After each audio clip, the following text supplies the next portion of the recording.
Environment Minister has approved a major extension of the North West Shelf gas project in Western Australia. It's one of the nation's most valuable offshore gas reserves and it's operated by Woodside, which applied to extend its life by another 40 years.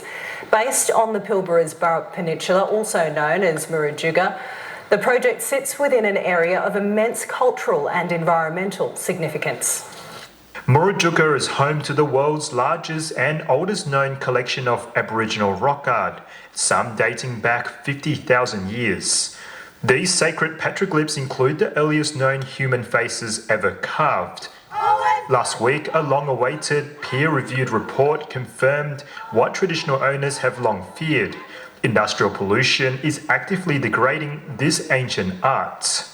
Today, Federal Environment Minister Murray Watt approved an extension to the nearby North West Shelf project. Prime Minister Albanese, your go-ahead for Woodside's continuing destruction of the planet till the year 2070 is a bitter pill to swallow for us and our children, for those who voted for you as a far better option to Dutton running government.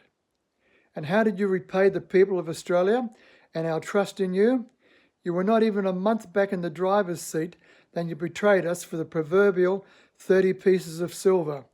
Before the project was approved, Murujuga traditional owner Raylene Cooper filed a federal court challenge urging the Commonwealth to address cultural heritage concerns before signing off on any expansion.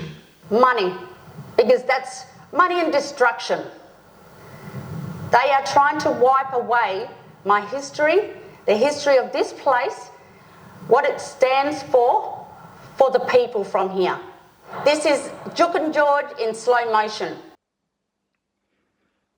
Like many in the environment movement, and those of us committed to genuine ongoing reconciliation with the original First Peoples, custodians, and showing genuine respect for this country, sacred sites and nature, Prime Minister Albanese and Labor's betrayal of those principles by giving Woodside the green light to continue belching millions of tonnes of carbon each year until 2070, and the continuing destruction of ancient Aboriginal rock art and sacred sites that are over 50,000 years old. Gas is drilled at 3 offshore platforms and piped to the Karratha gas plant, where it's turned into LNG and exported to Japan, South Korea and China.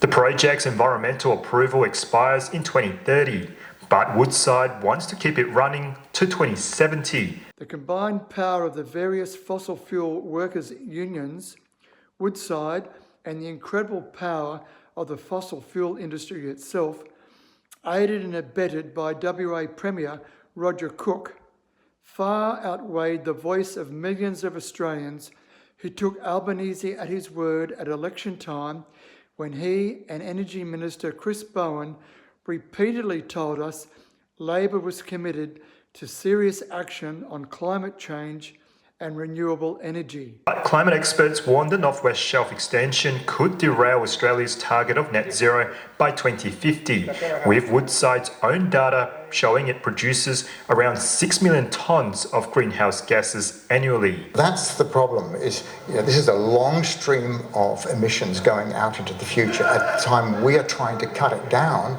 in each and every sector, in each every state and each and every territory.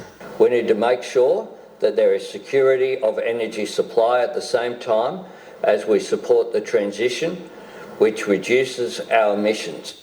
With weeks to go before Australia learns if it will co-host COP31, Pacific leaders earlier this week cautioned that a North West Shelf extension would undermine the nation's credibility and betray its climate promises.